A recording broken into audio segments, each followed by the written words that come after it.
Would you like to tell me who you are? So hi, my name is Anna Brown, and I am a friend reflecting our intuitive hearts.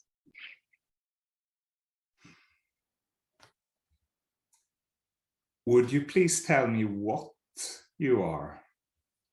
I'm infinity, and so are you, but I'm appearing as Anna. I'm infinity appearing finite simultaneously, and there's no end to that expression within form.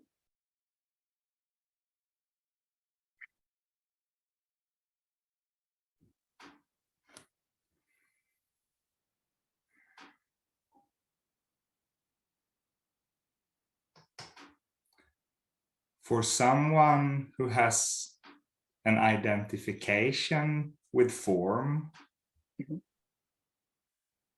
how would you explain this to such a being? Well, there's an alive, vast energy that's animating your character. It is your character. So I would say that the closest pointing to this is your awareness.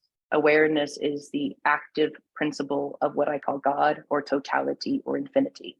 And you are that now. It is your very own consciousness. It is your very own awareness. However, we tend to put awareness outside of ourselves. We externalize it. We objectify it. So what we call awakening or self-realization is coming back to yourself as the subject. So look from the source. Don't look for it. It's right here.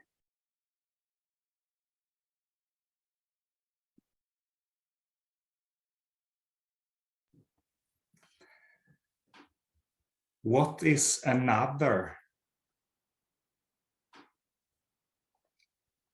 Well, if you can drop all of your attention into your body, you will sense an alive current of energy, life force, prana. That is us. But we are non-dual, appearing as dual. You cannot separate those two things. So you are an invisible, vast being appearing as a visible mortal for a short time. This cannot be recognized logically through what we call the mind, the unconscious mind. This can only be recognized intuitively through your natural mind. And intuitiveness needs the body vehicle. So if we cut off our body, we cut off our personality, we cut off our mind, you really cannot, so to speak, access this dimension of presence because you're trying to get rid of part of yourself. So you must enter the body, the temple of the body, to recognize that you're actually beyond it. It's such a paradox. But your body is the body of God, the body of oneness. There is only that. And you're that now.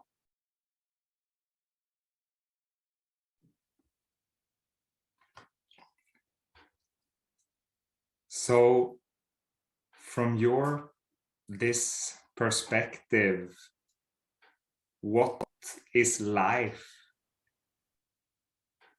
There is no final answer for what is life. There is no final truth. There's no final belief. And that's what one comes to recognize is this is one big epic story or divine play that oneness is having with itself. So self-realization is recognizing this is nothing. It's a wonderful dream. It has no inherent meaning. It's a big blank whiteboard. Self-actualization is you picking up the markers consciously and saying what this is by the pulse, the beat, and the passion of your own heart. Your heart says what this is. And whatever you say it is, it manifests, it appears. And then you play with it. So there is no final truth. Your breath is the final truth, and you say what it is, consciously or unconsciously. But the good news is there's no right or wrong, and there's no final destination. So you can't get it right, you can't get it wrong. Everything appearing is God's song.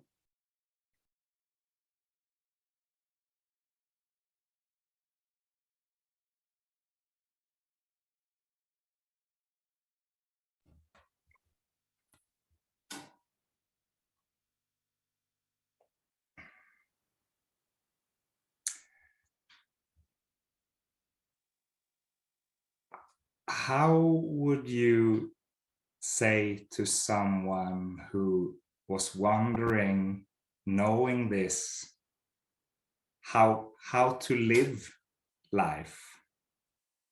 Mm, mm, mm. Knowing this mentally is not enough. You have to be it in every breath. It's a feeling, it's a sensing. So it's not just, okay, I'm going to take this practically and do this and this and this and this and this. You literally have to die within your body. You have to die to an old consciousness and be reborn again into a new consciousness, which you can do. You're infinity, you're everything. Of course you can do that. But you must recognize yourself as the formless seer, which is what's looking through your eyes. And I get it. The avatar, the body's been trained. Life is real. There really is an external reality. Time is linear. So your neuropsychology has been trained to think in concrete nature. So as I share this with you today, it's suggesting to you that there is another reality, not one that's so concrete and solid and masculine and A, B, C, D. And this will be recognized, though, through a direct experience when you are present. And that's the whole problem with talking about presence or awareness is you can't really get to it because it's everything and everywhere. No time, all time. It's appearing as your face, your breath. It's more, am I receptive to it? Which is why meditation and mindfulness, yoga, and these types of activities are helpful because they calm your nervous system and the neurochemicals down enough where there can be an opening for this vastness to come through. You are the neurons in the nervous system in the body too, but you're also the infinite breath that's blowing through it. You're the instrument and the breath.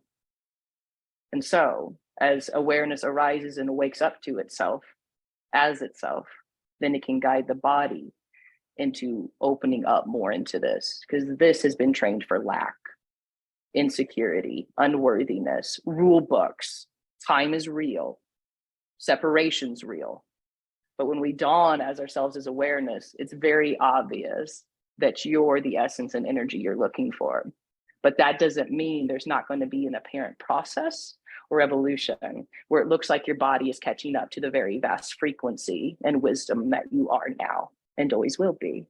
And that's the gift of time. That's the gift of a body, to have the appearance of growth, blossoming, and evolution.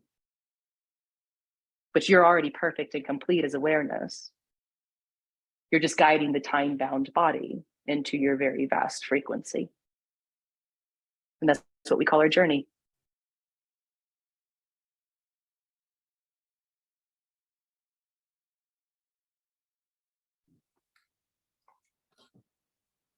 One more question comes to me, and it is about questions. Mm-hmm. You have received a number of questions here. Would you like to say something about questions and answers? Well, the questioner is the answer. So this is oneness speaking to itself. And there's nothing wrong with questions, but they do come from doubt. They come from self-consciousness. They come from the idea that you're powerless and that you aren't already infinity, or that you can't already be that which you want to be. So there's nothing wrong with those things, because as you ask a question, the answer comes in and kind of irons out the energetic wrinkles. It's a service to self, the only self there is, which is appearing as all characters. So there is nothing right or wrong with questions or answers. It's all love for the self. It's all love for life.